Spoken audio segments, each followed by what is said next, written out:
It's to help people understand what an operator does, and also to get to understand what is needed to treat the water. Here's one of the common lakes used behind me.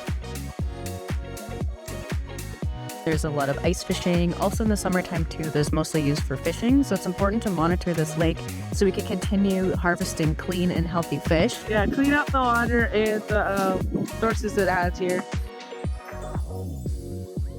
And also it looks like the land needs some cleaning up too. You know, we just kind of expect to turn on our taps and have the clean water. And, you know, being in this internship has put a new perspective on where our water comes from and how it's treated and how important it is. Please keep doing that very important work. You are helping to heal that water all across the land. Water First has a focus on education and training. That's professional capacity building. These are skills that individuals can receive that they can make use of for their entire life, for the benefit of their own professional development and for the benefit of their community.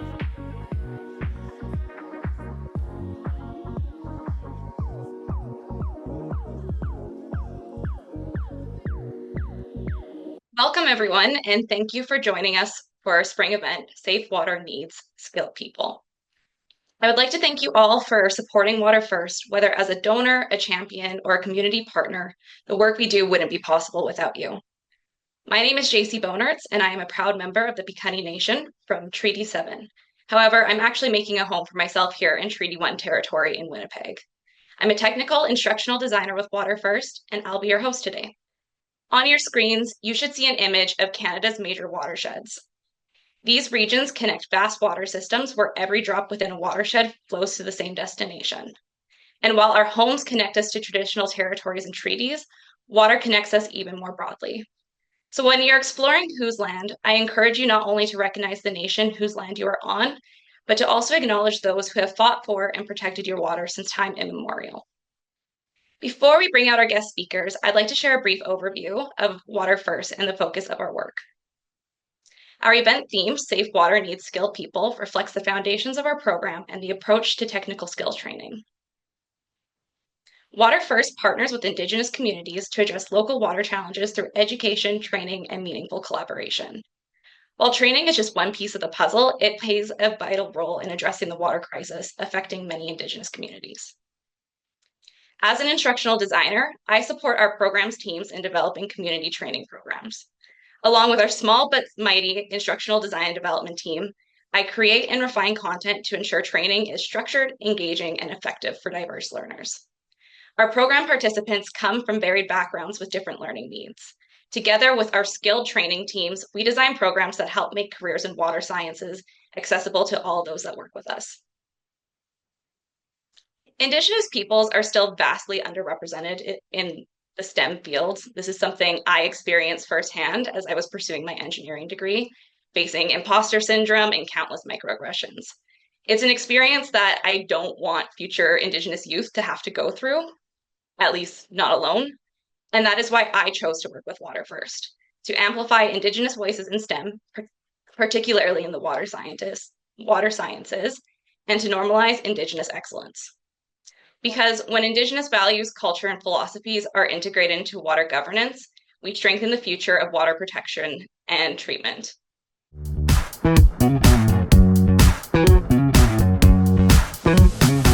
Can you tell us a bit about the school water program and what it is your team does? Yes, of course. I've been with Water First for just over 3 years now. And if you hear some noise in the background, I am at a school community right now doing some programming. School Water has 3 different programs that we run, and they're lined up really well with the environmental water and the drinking water departments. The drinking water, we have a course called Full Circle where we really dive into the drinking water process. We bring the students out of the school as much as we can and make connections within community, and it's been really wonderful. This past year, we've been going a lot to IRTC region. So we're connecting a lot with the interns there and bringing them into the school, as well as getting to bring the students into the plant. to have the interns actually run the tours as well. So making a lot of connections in community. Can you tell us where you are and what courses you're doing right now? Yeah, I'm getting in Gittigan's EB right now with my colleague Rachel. So you said that you've been to Kittigan's EB a few times now. So how does that change the experience for the students and change what you focus on? Yeah, definitely. The first year that we were here, they like to celebrate the whole week before World Water Day. So it's Water Week for them here. And that first year that we came, they really wanted to focus on their drinking water and learn more about what was happening in their community and why is it that there's still like some houses in Gittigan ZB receive water from their tap and some of them still are getting water delivered. Why and how does it work, and just getting the students to understand that process as well. So it was really everyone coming together with a lot of questions and a lot of different people from community coming in and joining us to help answer some of those questions. So that was our focus the first year. And last year we came in and we did the What's in Your Water, looking at water quality. And again, we got to go out on the land with the land guardians and hear a little bit about their stories and how they got where they are and how their different backgrounds brought them into this very similar profession and how their strengths are really building into those professions that they're in. So we just went to Little Saskatchewan First Nation. And that intern joined us throughout the week for the every session. So we always had the core group that we work with. We usually do about 8 sessions with that core group. And then everyone else in the school, we try to do between 1 and 3 workshops as well, including a tour or a field trip outside. So this intern came in and joined us throughout. It made a huge impact, I'd say, with the students and the staff. A lot of areas in the town are connected to different systems in Little Saskatchewan. So there's a lot of distrust of drinking the water, I would say. In the school, there's not a water fountain, which I've never seen before, I don't think, but they have bottles, like they have jugs in every single classroom, and that's what they drink from. So students and staff both were asking a lot of questions for our intern, and she had the answers. We would not have been able to come close to that information. She knew all of the answers about the wastewater system and the water treatment that was above and beyond. So it made a huge difference to that, how comfortable the students and staff were with the water. Yeah, that's amazing. I actually know both the interns that you're talking about. I got to work with them in their internship. And I think it's really important to note that not only is this experience good for the students in the schools to get to see the members from their own community, but it is actually like such an amazing opportunity for the interns in our internship programs to kind of practice some of those other skills that don't necessarily come with water operator training, like that public speaking aspect. So yeah, it's a special thing, and I'm glad we have the opportunity to do that.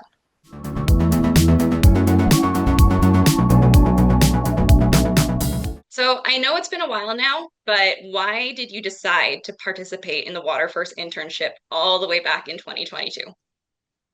Yeah, so I think I saw this amazing opportunity. Former sen former senior manager of drinking water held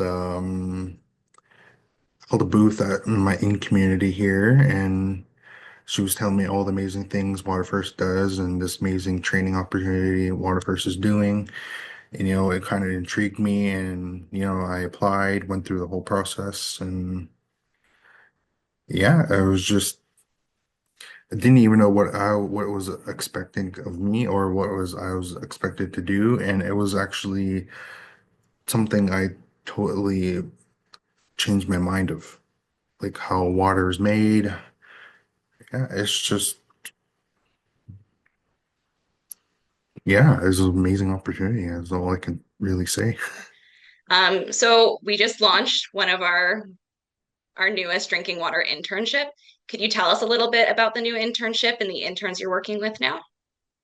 Yeah, so we launched a new internship. I think it was, can't remember, 6, 7, one of those numbers. Yeah, it's with AKRC. I cannot pronounce that name, but it's a resource council in northwestern Ontario, so kind of between the border of Manitoba and Ontario. Yeah, and I think we currently have 10 interns, but we recently did interviewing with hiring two more. So I think our total now is 12. So Amazing. And what have you been focusing on for these first few weeks? I know you said about, I think, 7 weeks or so you've been at it. 7 weeks. So during our first week we started an introduction week, so where we introduced interns to essentially what will be happening throughout the program, learning them the basics of water chemistry, water math, water science, that type of thing, beginning of basics.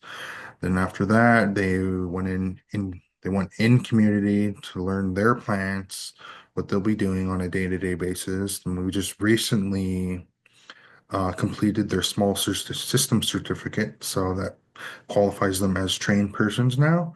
And after that, we've been in preparation for our next in-person workshop, which is for operator and training, which is be one of their big certificates. And yeah, looking forward to that. It's my next couple weeks is just preparing, prepping, making sure everything's good to go. So, thinking back to your internship and now being a trainer with our AKRC internship, what do you see the impact of education and training programs for communities and individuals? Yeah, just training these interns, uh, making sure they're getting all their certificates so they can become operators, and just the importance of them making sure the water is safe and for now and long term, and yeah, just ensuring that they are great operators. Awesome. Well, thank you so much, Elijah, for sharing your experience. I think it's really valuable to have others get to hear kind of your journey because it is just so different. But you talked about our newest internship in Ontario, and I'd actually like to bring Tanya back into the conversation so that we can talk a little bit more about the work Water First is doing to bring our programs across country. Tanya, the school program has done some work with our communities participating in Manitoba. Um, I guess we've talked about that a decent amount already, but if there's anything else you can kind of elaborate on just maybe your experience on moving from the Ontario internship to the Manitoba version. Yeah. A lot of our workshops, I'd say, are very similar from one place to another. But Elijah, what you just said, that every place is so different. Their waterways, their systems, everything from start to finish. So yeah, we really do rely on the people in community that are the experts to bring that connection to it. And IRTC region has really brought that everywhere we've gone. We've had really wonderful interns coming into the schools and working with the students. So it's made a phenomenal difference in our programs. And I think that's really the difference maker that helps the students get to that next level and maybe become interested in careers. So.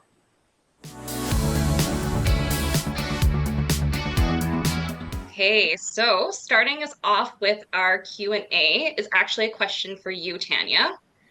So throughout your little speaking portion there, you talked a lot about land-based learning.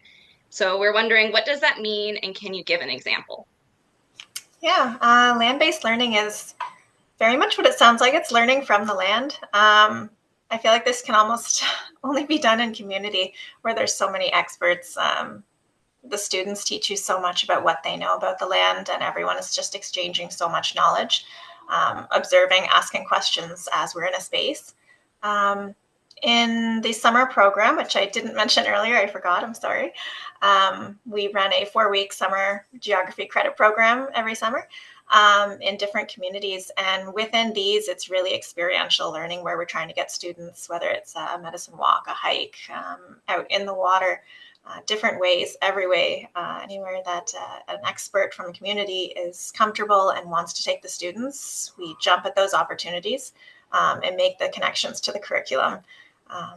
And then we use our lessons to kind of fill in any holes in the curriculum that are needed, but we really focus more on that land-based experiential learning because there is there's no replacement for it. The students gain so much from it, and they take it in the route that they need to go for their interests and their passions. So the next question is, what are the qualifications needed to become an intern at Water First? So it's been a while since I've been a part of the recruitment myself, and maybe Elijah, you can add to this more too.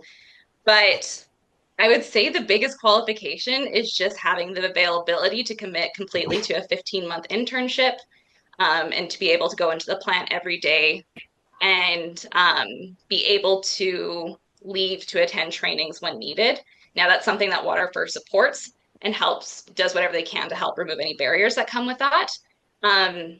Depending on the provincial requirements and the level of certification that interns are striving for, there are some school requirements. Generally, to become a Class 1 operator, you need to have your high school diploma or equivalent. Now, we haven't rejected interns from our program just because they don't have that. We've usually done what we can to try to support them throughout that duration of that internship to make sure that they can get their grade 12. I find a lot of the responses are the hands-on. So it could be if they're building a community distribution system with the pipes, or it's building a watershed model. They love the hands-on pieces where you add the water and they really get to see what they've built and how it reacts with the systems that they're learning about. Anything outdoors they love. Guest speakers, like I said before, like community members coming in. So we have our last question. And it's, how can we spread the word of the great work of Water First? Do either of you two have any thoughts on that you want to share? Yeah, when we went to the conference in Vancouver, there was a lot of people, not just people, some people that would lived in Vancouver, but they live out in the province. So they were trying to invite us, and they were very intrigued. And they're like, "I think people would like you in my community, oh yada yada yada." And invite us to like conferences where we can build that like potential partnerships and stuff like that. Yeah. So again, thank you all. Thank you, Elijah and Tanya, for coming and joining today and sharing your thoughts and your experiences. It's really appreciated. Thank you for having Thank us. you.